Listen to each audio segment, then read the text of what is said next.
Hello, everyone. Well, I'm delighted today to welcome Michael Chertoff, who was the second USA Secretary of Homeland Security who served under George Bush. He was a co-author of the USA PATRIOT Act. As many of you know, Michael's been a fantastic support of our organization. We've had a few podcasts with him already. I'd like to start with Michael. How have you been? I've been well, and like everybody else, as we emerge from the height of the pandemic, I hope, I'm looking forward to resuming more normal activities.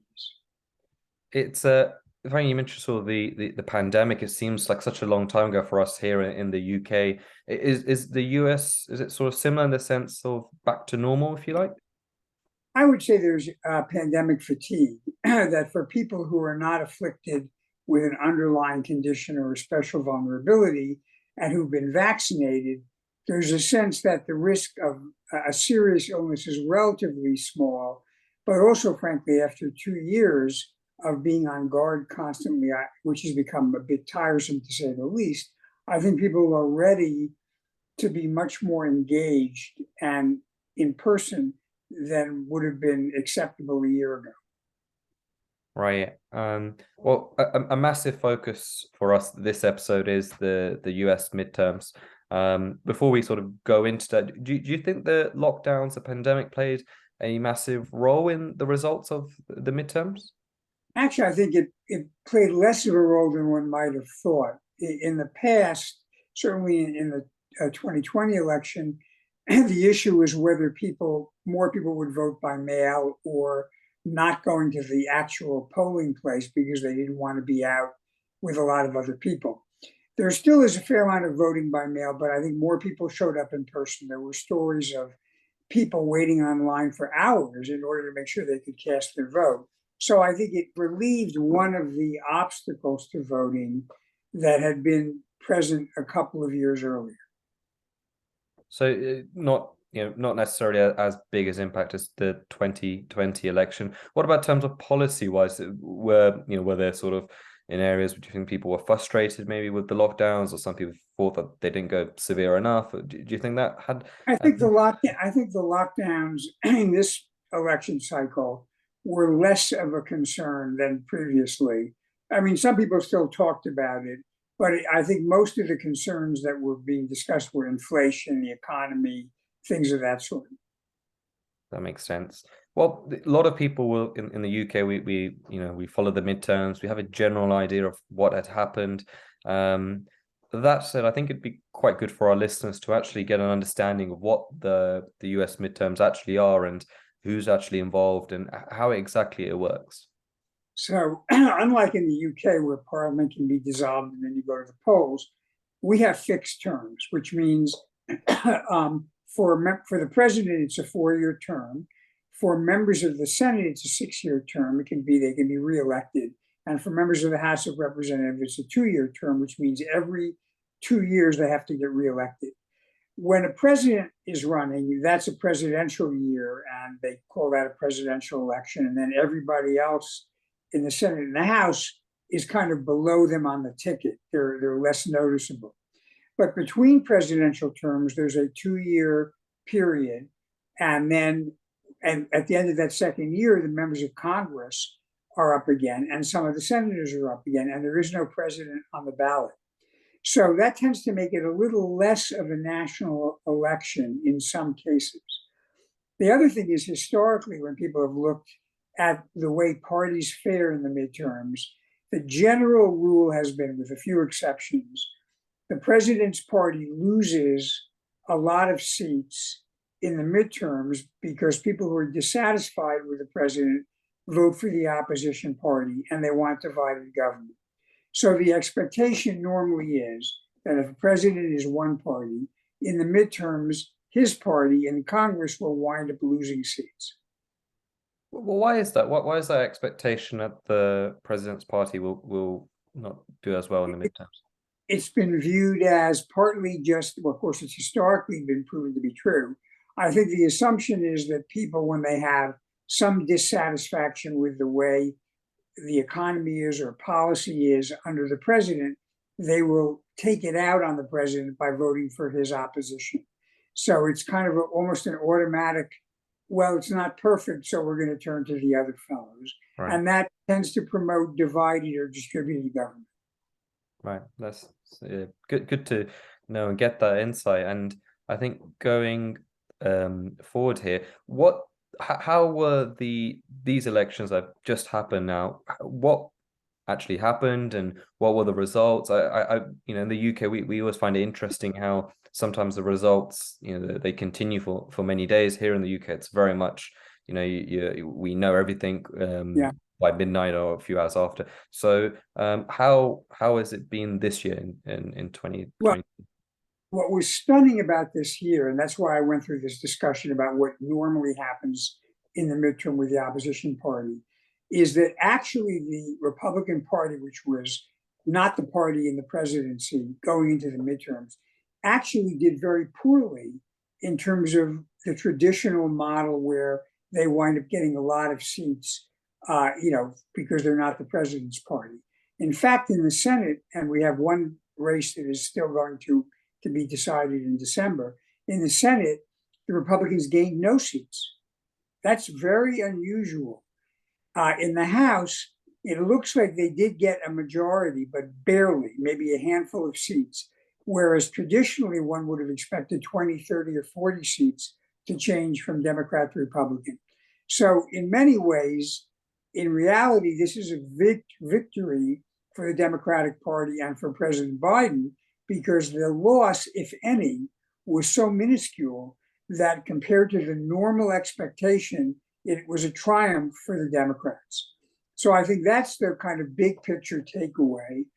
The other thing is the fact that the Senate remains in Democratic hands means the president has a clear path to continue to nominate and get confirmed anybody he wants to appoint as a judge or as a senior member of the government.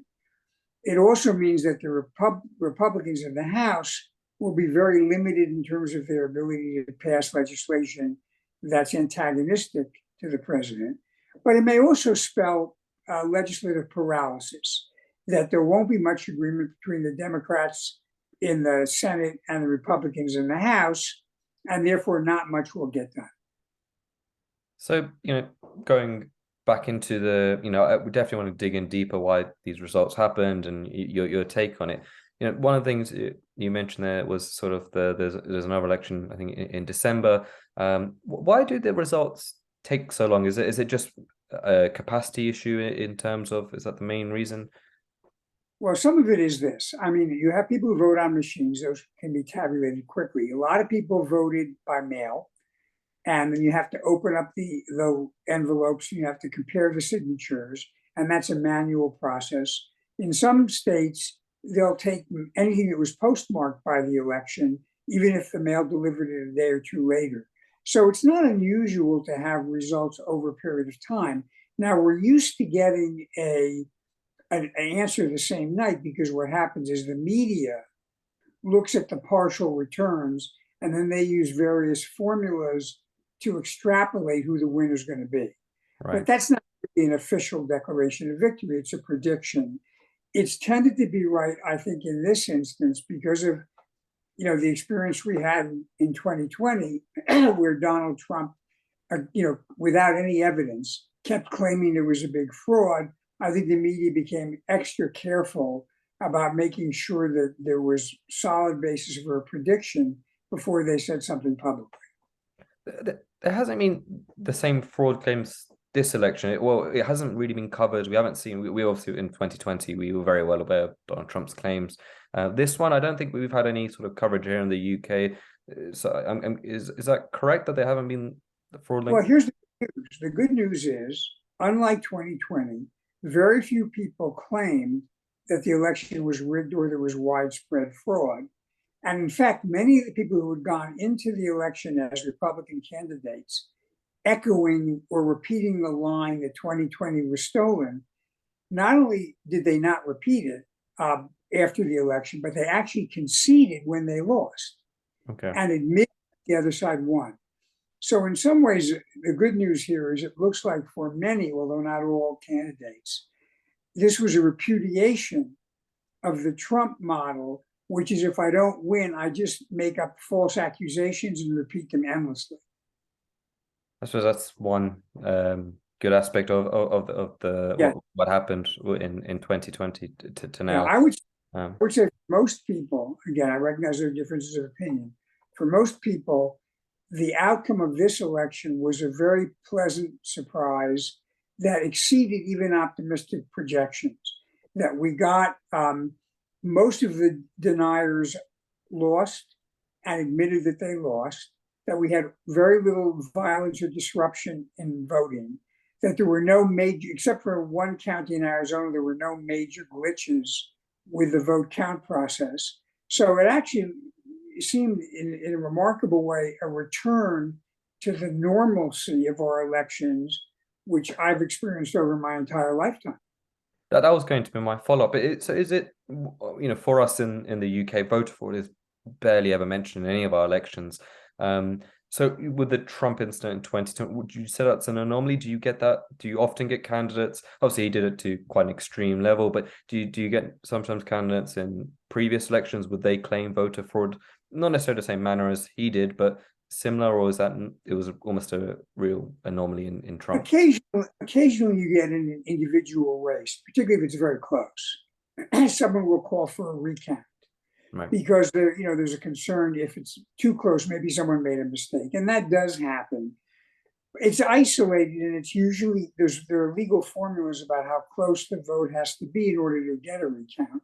I'm not saying you never get election fraud, but it's never at a big scale. I mean, I'll tell you, ironically, about 40 years ago, or 35 years ago, when I was a federal prosecutor, I actually convicted a politician in New York for voter fraud, but it was a competition, so it was a very small area, and it couldn't have affected a major race, and he wanted to go to jail.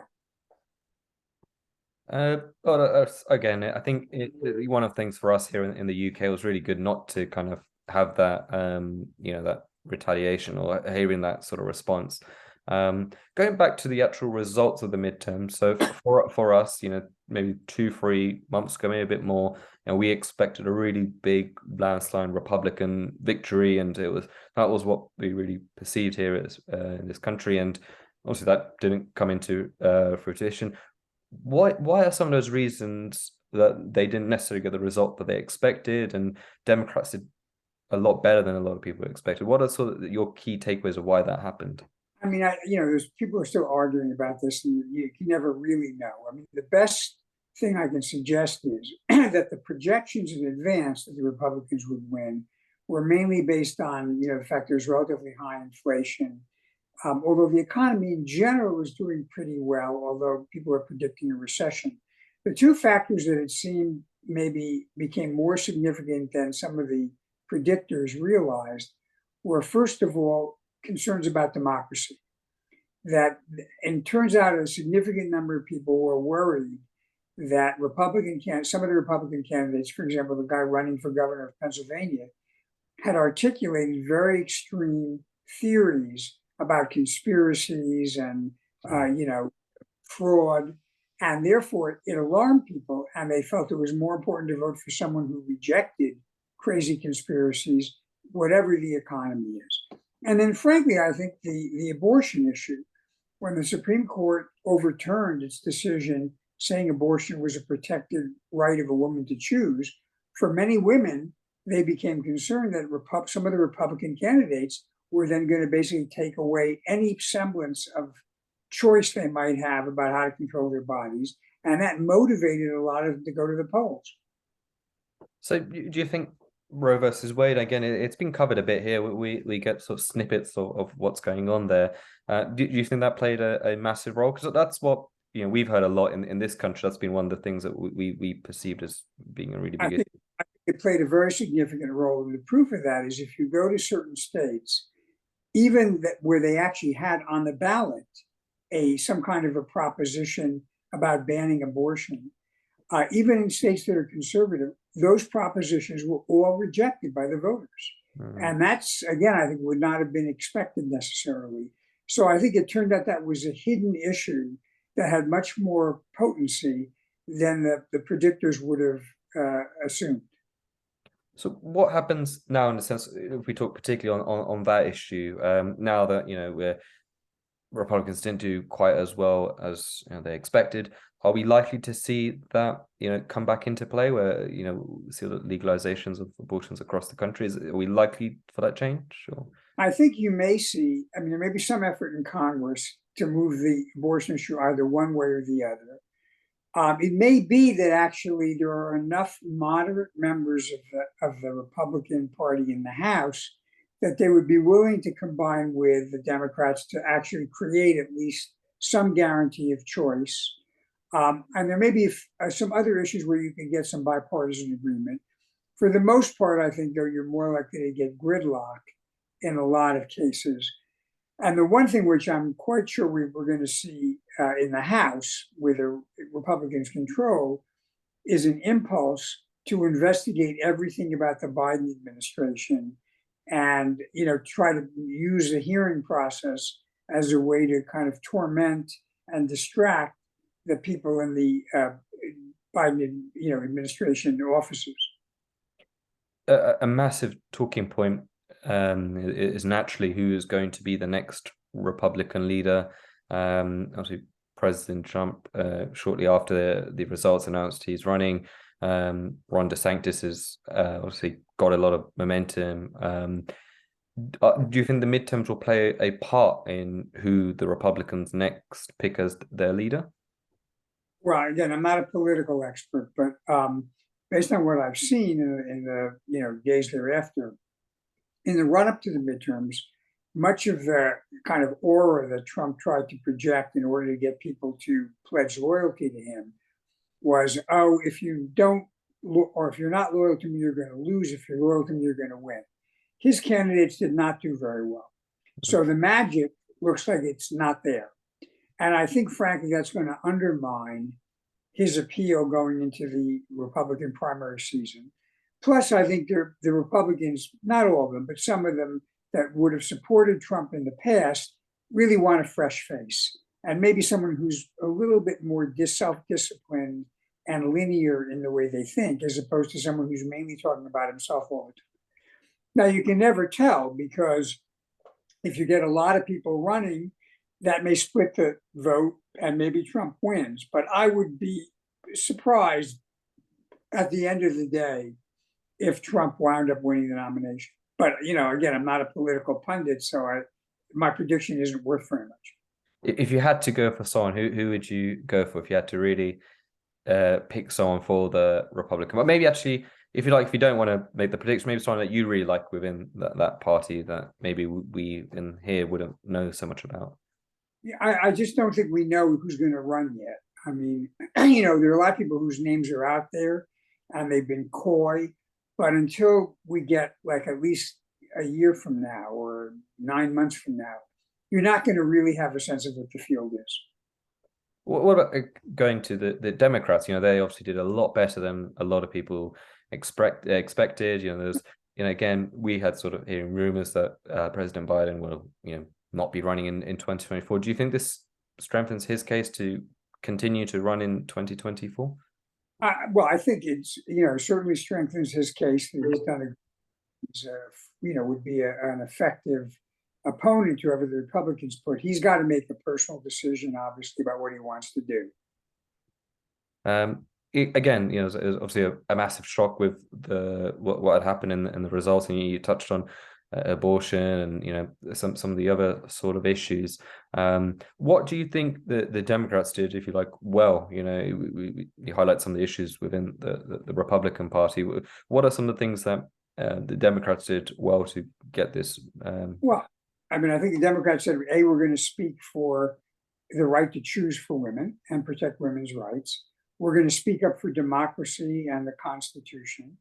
I think they did point out that they had passed some substantial legislation that winds up investing in the economy and helping to rebuild jobs. And actually, if you looked at the unemployment rates, they were quite low going to the election. So they had a lot of good stories. And I think their message was, we accomplish things. We don't just go on TV and make accusations. We actually do things that make your life better. And that's, I think, at the end of the day, when people get in the voting booth, when they think about what is important to me in terms of my ability to put food on the table and have my right to control my own body, I think the Democrats' message resonates more than just, wanting to refight an election that's 2 years old.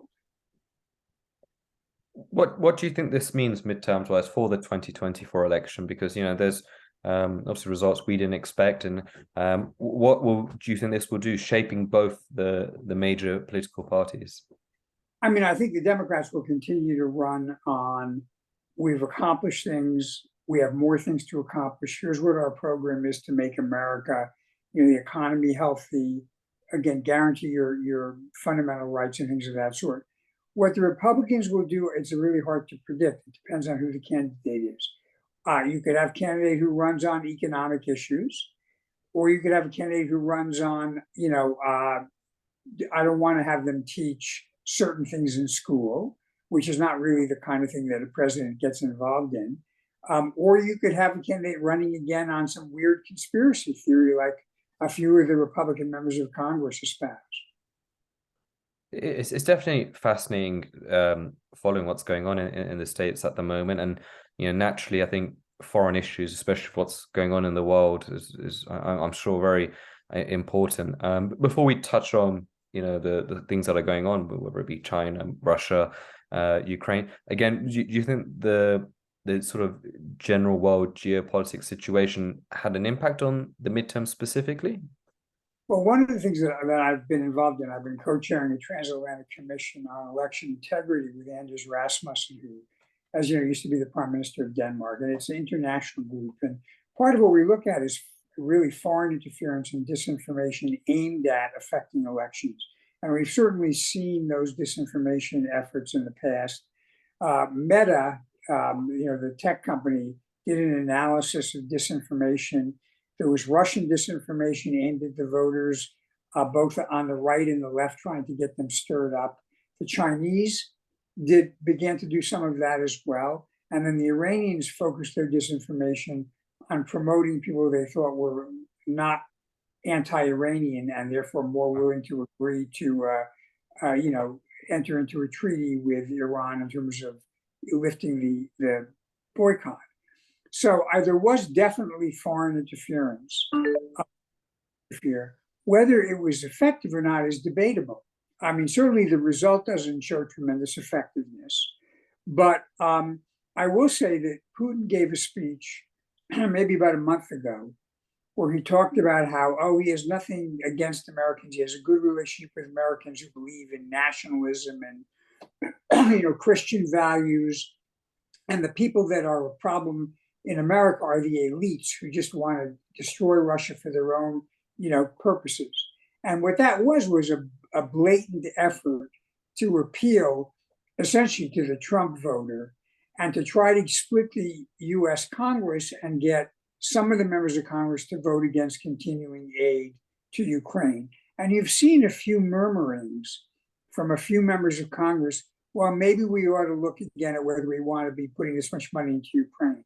So I think that the disinformation effort, particularly from Russia, going forward is going to be on trying to drive a wedge that at least creates some question about how much aid to Ukraine will continue. The good news is, I still think there's solid bipartisan support to support Ukraine against what the Russians have done. So I'm not thinking this is going to be a successful disinformation campaign, but I certainly would be alert to it. So that happened in the midterms just now. We saw Correct. the okay, wow. Is that sort of, I suppose, concerning going up until 2024, presidential election? Is that a concern at the moment? I'm quite sure that in the run-up to 2024, we will see disinformation from Russia, probably from China, maybe from Iran. And, in the run-up to this election, I expect also in the run-up to the next one, the FBI and DHS were warning that this disinformation is out there. There's also always the risk that there'll be disinformation designed to discourage people from voting by coming up with false information about, you might get sick, or giving misinformation about how you vote. And it'll be the responsibility of agencies like the FBI and DHS to expose those falsehoods and to make sure that the correct message is put out there by the election officials in the various states. Would you like to see maybe more of both the parties, Democrats, Republicans, maybe one more than the other, maybe also be involved in trying to stop this in terms of playing a much bigger role? I think that's absolutely the right answer. Both parties should make it clear that they want to pitch in to fight against foreign disinformation, that whatever your politics are, not to ever believe that it's appropriate for a foreign power to be involved in doing something to affect the election. I know, for example, at this transatlantic commission I co-chair, we a few years ago issued a pledge that we urged political candidates to adopt that said, I will not use false information or disinformation in my campaign. Because again, we thought it was important for everybody to go on the record that they're rejecting that. Did that do well in the States? Did many political... Not as well in the States. I mean, President Biden signed it actually back in the first 20 years. It did reasonably well among Democrats, not among Republicans. It did quite well in Europe, though. Okay. Are there a lot of these sort of, so in the UK we have APGs where all party people essentially from the Labour, Tories, they have committees where they work together. It may be on human rights issues, it may be on trade. There's quite a few crossovers, if you like, where there'll be 5 Labour MPs, 5 Tory MPs, and they essentially work together. Is that something that's very common at the moment in the States, where you will have these sort of APGs that we have here? We have similar groups. I wouldn't say it's common, but I would say that, for example, there's a group called No Labels that has moderate Democrats, moderate Republicans, and they do work together on a bipartisan basis to promote legislation that they agree on. The committees, for example, like the Intelligence Committee that supervises the intelligence community, often work in a bipartisan way and are able to agree on things. So it is true that behind the scenes and quietly, you do get a reasonable amount of bipartisan cooperation. But when things get very visible and they're hot button issues, and then the lobbyists and the interest groups get all motivated, it tends to direct more attention to the extreme points of view. And frankly, some of the members of Congress mouth those extreme views because it gets them attention and they get media time. But I think there is an undercurrent of cooperation that gets less noticed. Do you think, going a bit off topic from midterms, but do you think that's got worse? I was reading recently one of, I think Bill Clinton's autobiography, actually, and he said that, one of the things that in the 90s was, there's only 2 ways you could govern, basically, which is, get the Democratic Party, get them to have huge majorities, or you create a bipartisan relationship with, Republicans. And it seemed under maybe Clinton and Bush, that was more, that was almost more of a possibility. It seems for us here that it seems a lot more challenging now to get crossovers, to get, bipartisan support for almost anything. Is that fair or not so much? I think we used to have it, in the late 90s and the early part of the century, there was a theory of politics having a big tent. So that if you were a Republican or a Democrat, you wanted to, when you got to the general election, pivot in such a way that would bring people who were kind of more or less to the center into your tent, even if they were from the other party. And that, Clinton did that by being moderate in economic issues and things of that sort. President Bush did that. I think President Obama did that. Donald Trump ran a different philosophy. And to be honest, there were people like Newt Gingrich who also ran a different philosophy. And their attitude was, everything should be a fight. We should do nothing to make sure that we're reaching out to the other side. In fact, we should insult them and attack them. And that counts on the idea that your base is large enough that they can win the election. And that gets into tricky issues, for example, about how do you draw the district lines is there a way to draw them in such a way as to crowd all the people from one party in one district, and then the people from the other party have 2 or 3 districts, and therefore they get an artificial majority? That's what we call gerrymandering. Right. And so I think what we've seen in the last 5 or 6 years was the rise of gerrymandering as a way of manipulating how many votes yield to how many members of Congress, and also the rise of dark money. Money that, although not given in direct contributions, is used to promote candidates, often enormous amounts of money. And both of these have distorted, to some extent, that older process of bringing everybody into a big tent. Now, I know President Biden came back, and his intent is to, again, restore the big tent and appeal to the center. And he's talked a lot about his roots in the working class to appeal to some of the people who migrated over to the Republican side. Whether that works going forward, we will have to see over the next couple of years. You mentioned dark money. Do you think a lot of that is Russian money, Chinese money? That's what in here we definitely can see that influence. Is it the same for the States? I'm guessing that's sort of dark money. I mean, I think historically we've seen issues where it looks like Russian money or Chinese money has filtered in, through cutouts to appear to be from domestic money people. That's illegal, I might add. And there are cases that are brought against when we find that out. But it does make you wonder. And of course, you also have a situation where, they may buy ads, again, using a false cover in order to buy an ad that promotes or antagonizes a candidate. So one of the things I think I believe in is we need to have more transparency into the flows of money globally. This is also a big issue in Europe as well. And I've been informed that with Brexit, there's a concern that some of the money that went into promoting one side on that may have had some origination in foreign coffers. So I do think that as we talk about our national security, looking at the issue of dark money or non-transparent money flows and getting the identity of the people who actually own property as opposed to the cutouts, that's going to be an increasing imperative for people involved in national security and law enforcement. To put it in context for our sort of listeners, you obviously played very senior roles in US politics when it comes to regards to security. How much of that has changed, the security aspects? A lot of people, maybe the presumption is maybe going back 20, 30, 40 years, we looked at security in terms of, wars and, physical combat. And obviously now the digital warfare, if you like, how much has that changed? So, if you were now, let's say, going back to the being the Secretary of Homeland Security, how much do you think that role now would be different to when you had the role? Well, so to be clear, I've never been involved in politics, but I certainly was involved in government, law enforcement.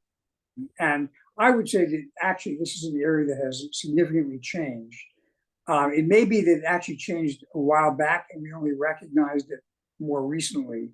But now I think when you look at security, it's not only the traditional things like tanks and planes and ships, which if you look at Ukraine are still very, very critical, but it's cyber attacks, it's information warfare. It's also economic warfare, use of your control over critical resources and over the supply chain as a way of leveraging when you're dealing with conflict. You see that in Russia now, where there are threats that the Russians will cut off natural gas to Europe, which again, they are using to try to bully some of the European countries into backing away from supporting Ukraine. I think oligarch money is we now realize can be an important factor that we need to consider for security, because that money can be insinuated into places where it's used to undermine our unity of effort.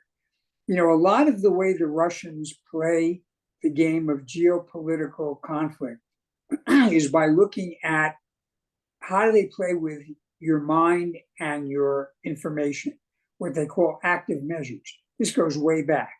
But now with social media, with the money flowing all over the place, and with other ways of trying to persuade people by using their data to target them, this becomes a much more potent tool that the Russians and the Chinese can use to get people to begin to change their mind, or at least back away from resisting Russian invasions or Chinese depredations. And so I think we're going to need to look at a much broader canvas of geopolitical conflict and risk than we might have looked at 30 years ago. You know, I know Joe Biden in the infrastructure bill right at the start of his tenure, and some of the part of that bill, there was stuff that I think he mentioned on security, cybersecurity. Do you think he's making a better effort maybe than President Trump and maybe even President Obama in terms of tackling that issue, or would you like to see him do a lot more? I think President Biden's doing a good job. He's continuing to invest in cybersecurity. The government is putting out more guidance and more assistance. This is a process over a period of time. Another thing, though, that he started, which I have to say again has been bipartisan, has been to onshore or friendshore, which means either in the U.S. or in the countries of our friendly nations, to put the capacity to develop and produce the chips and the semiconductors, which are the critical foundation of our ability to have the internet. Because the internet exists actually on physical hardware as well as software. And when we've been relying on the Chinese to provide most of that, that's put us at great risk. So now there's been a recognition in both parties, we need to build capacity in the US and among our allies and friends to have enough semiconductors being produced and chips being produced to make sure we can satisfy our economic and defense requirements. Is that a sign of sort of decoupling probably going on between the States and China? And do you think that will just continue? I think that is exactly what it is. It is the beginning of a decoupling. Now, decoupling doesn't mean total breach. And there are some areas where there's no need to decouple. For example, if we're selling soybeans to China or they're selling rice to us, that's not going to be a big problem. But in areas where you're dealing with high technology, things that are not easily produced, and things that are critical, mission critical to the internet, those are areas where there may well be a decoupling. And there may be, if not a barrier, a membrane about which way these high-tech issues flow. And I think the other thing that's going to be part of a decoupling is data. There's a real concern in the US, and I know in Japan and in many Western countries, that Western data on people makes its way to China, either by being stolen or by being legitimately transferred through companies that have the data as their business. And that data is used with artificial intelligence to target people in the West, to be manipulated or to be threatened or for some other nefarious purpose. And so what we're beginning to see now in the US and parts of Europe and parts of Asia is, again, a barrier against the free flow of personal data and, in fact, more protection for personal privacy to prevent your individual data from being weaponized by a foreign power in order to manipulate or undermine the West. I think probably a good example of that is the social media app TikTok. I know that's quite popular in here in the UK and in the States. And how do they? You obviously know this into a lot of detail. How do they weaponize that data? You're somebody who has the app TikTok, and you've put in your settings or whatever on there. And how would the Chinese, the CCP, be able to use that data to weaponize it? It might show, for example, that data might show things about interests that you have or views you express, or they might be able to correlate things you're doing with what they have in their artificial intelligence as associated with certain kinds of political mindsets. And then based on that, they could do things like, for example, target you with certain kinds of information to try to persuade you to think a certain way, because they know what your hot buttons are. What are the areas of interest and what are your areas where you're emotionally fraught, and they can trigger those, and that gets you pulled into the larger narrative they want to give. They can also use it, for example, to determine whether you're someone who ought to be allowed in or denied a visa, or whether you know Wow. somebody who, they are interested in targeting for, let's say, espionage purposes. So there are a lot of ways in which that can be used, because the critical thing is this: it's not just taken in isolation, it is integrated with all kinds of other data that can be bought, stolen, or otherwise acquired around the world. And when you add it together, you can get a picture of the way a person lives that's very, very detailed. And that gives you an opportunity to see whether there's something you can exploit for your purposes, let's say at the Chinese Communist Party. We're talking obviously, worrying stuff in terms of cybersecurity and what's going on in terms of the world. And I know it's a topic we talked about last time in quite a lot of detail, which is the sort of state of democracy, liberal democracy, and how it's sort of place and what's going on. What would be your take on it now? We talked about voter fraud and how there wasn't as many claims, and it seems like that was almost like a 2020 specific things. Does that give you hope for in terms of where liberal democracy is going? I think that the events of the last month have given me more optimism that there may be real pushback against the move to autocracy, which I think is important. We saw autocracies rise. We see it in Hungary.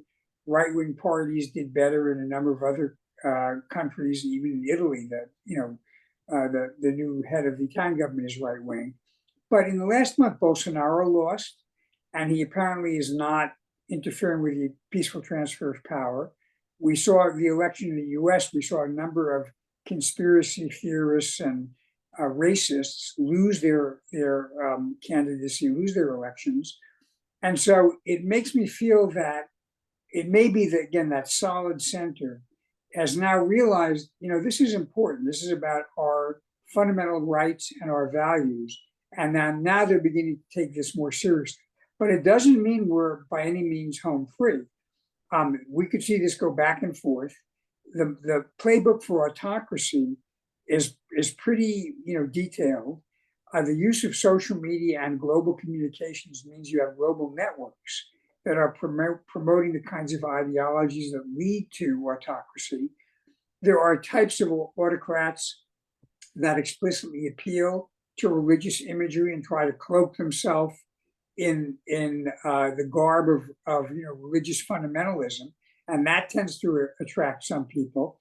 And then there are all these outlandish conspiracies that you would normally think you would laugh at, but again, it attracts some people to get motivated to support autocracies. So I think this is going to be a conflict and a challenge over the next few years.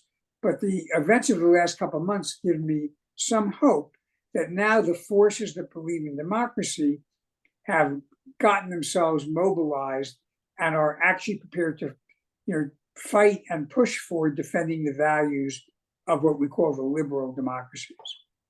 How does that trajectory stay on? So how do we keep the movement of liberal democracy flowing? We've obviously seen in the last few years it's been like critical condition. How do we now ensure that we continue down this road of liberal democracy? I think you have to do it at every level of government, and our leaders and even our community leaders, people who are on school boards or in town councils, need to understand this is serious. They need to articulate the importance in terms of what they do of preserving democracy and making it possible for people to vote, not letting people be intimidated, fight against violence, fight against racism, fight against efforts to intimidate. And if you do that at every level, and it also involves, to be honest, educating in our schools about these values, then you can build up over time a real wave that pushes back against the easy answers that would-be autocrats give. That, if they just get put in office, they'll wave a magic wand and you'll get whatever you want. The other thing is, to be honest, a lot of autocracy is built upon a message, either overt or covert, that you don't like these people who you view as the elite or the opposition. We're going to help you fight them and punish them. It's kind of a hostile message. I think the response there on the part of the people who believe in democracy is not to be hostile or angry, but it actually is to reach out, to engage with people who you disagree with in a polite way, to listen, to, put your own position forward, and to let them understand that you're a person just like they are. And, one thing I've observed is when people live together, work together, and play together, even if they disagree, most of them don't find it in themselves to become hostile or angry. And to me, it's perfectly fine to have policy disagreements. What leads to autocracy is a sense of anger and wanting to punish. And that's, I think, something to which the antidote is to be friendly, to be open-minded, and to be respectful of other points of view.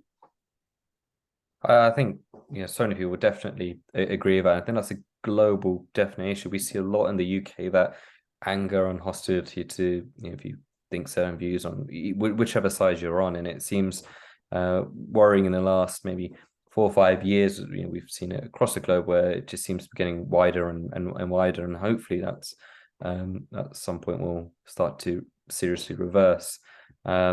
Is that what you'd say probably one of the big differences you're seeing in politics now, and maybe compared to the previous times, previous years, and when you're sort of around the administrations? I mean, I think that look, there's always been an undercurrent. I think I can only speak about it in the U.S. of people who were very angry and felt frustrated. I mean, it's probably true for hundreds of years. I mean, you had the Communist Revolution in 1917. That was a form of anger. Sometimes a revolution is a good thing, like the American Revolution. But the point is, the anger has always been there. Now, a lot of times it was suppressed, and people kept it to themselves. Two differences recently are these. One is the rise of social media, and frankly, even the rise of multiple cable television channels in the US has meant that it's easier for people with angry or even extreme views to find others that share those views. When you didn't have those media, if you had extreme views, maybe you told your family or a few friends, but it didn't go and get propagated over a wide swath of the population. Now you can go on social media and you can blast out to hundreds of thousands or millions of people your ideas, as ill-conceived as they may be or as poorly thought out as they may be. And that also allows people with comparable extreme views to reach out and creates a network. And one of the things we've seen, frankly, with domestic terrorism and even with global terrorism in the last few years is that a lot of this came not from people who went into training camps and were trained and indoctrinated, but people who simply got indoctrinated over the internet. They fell into a rabbit hole. They got convinced of some conspiracy, and then every few weeks you read about someone who goes out with a gun and starts to shoot innocent people because they've seen something on the internet. So there's a responsibility of the platforms to manage and curate what is on them in terms of the ability to encourage extremism and authoritarianism. And that's, I think, one of the big issues that is promoting this sense now of greater anger and greater hostility.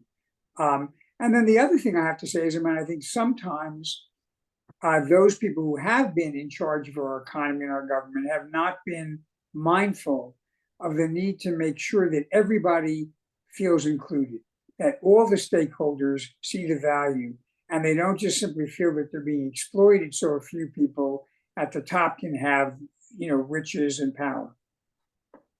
I think that the social media one definitely resonates really strong in this country. We were talking recently, one of our events, how it's almost, you can almost get in your own echo chambers now. You can have one thought process and start following people on Twitter who all have the same thought process, and you meet someone who's slightly different to you, and you think that they're crazy, and you lose that kind of sense of, in the real world, on the outside world, you're constantly around people who are different. But I think sometimes social media definitely, can almost put you in that box, if you like, of of certain views. And yeah, it's interesting to say. What how do you solve that? You talked about sort of the the companies curating what's being said and all that sort of stuff. What else can we do to combat that massive issue?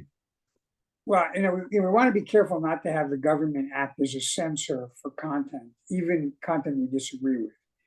But there are a couple of things we can do. First of all, we can counter malevolent social media postings with positive ones and try to drown out the malevolent ones and give also a counter position. So, I mean, just as people with perhaps negative and hostile ideas can use social media, so can people with civic-minded and positive ideas use social media. The other thing I do think is that there should be some pressure on the social media to look at the way their algorithms work, because the problem is not just that people post things, but that when things are posted in a very angry way, the algorithms often promote them and send them to other people as, oh, you may be interested in this. Now, they do that because the business model recognizes that if you get someone's emotional attention of anger or fear, they will likely read more of the things you post, and that means you get more money in advertising revenue. We may need to have the advertisers say, time out. We're not going to go and participate if you have algorithms that foster anger or hostility or hatred as part of your model for getting more people to look at particular postings.